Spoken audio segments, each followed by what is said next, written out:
We want to make Destiny weird again. We want to bring the hobby back. That's what we've been saying all year. The plan in year 2 is that there's something new to chase, something new to do, some new experience that's happening every week, every month, year round. If we take everything we learned from Destiny 1, including the expansions like Taken King, take everything we learned from Destiny 2 on top of what we've learned from the fans and the players, put that all together in one package, we think that's what Forsaken's going to be, and we're super excited about it. Patch 2.0 is the release that comes out on 8/28. It's the big update getting ready for the Forsaken expansion. Yeah, giving you a chance to see all the new changes and kind of where we're going with Forsaken. First thing you're going to see is the new director. It looks very different. There's a lot more announcements on the director screen itself, and the director layout will be updated. We've added a lot of ways to get power, a lot of ways to like track your milestones and track your quests, and they didn't fit in the milestone blade anymore, so we've taken a lot of that stuff out, and now a lot of them live as quests in the pursuit bucket. There's weapons changes that we're prepping. So we've increased vault space by 200 slots. Yeah. First thing you're going to want to do is dismantle everything that you don't even need.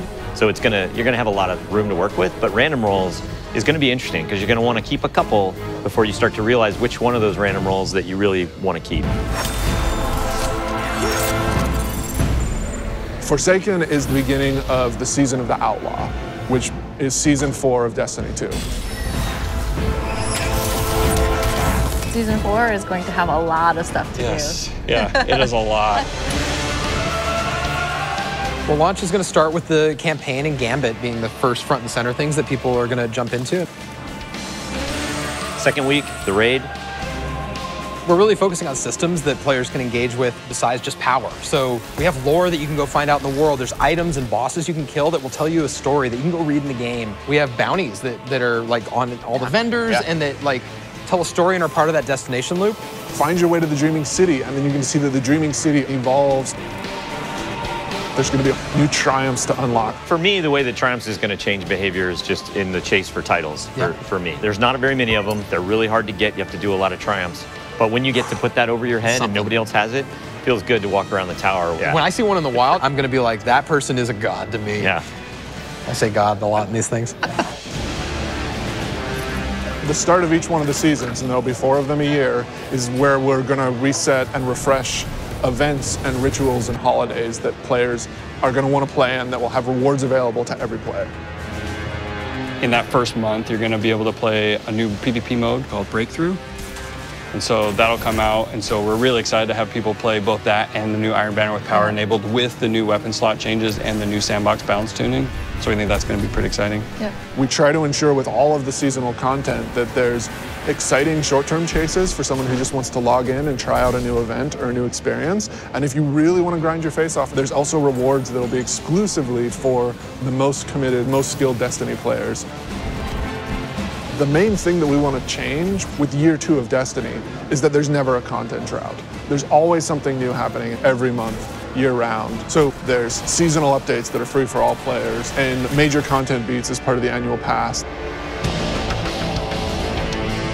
The annual pass is a result of our learning and looking over this last year of how people have responded to Osiris and Warmind, and the things that they've resonated.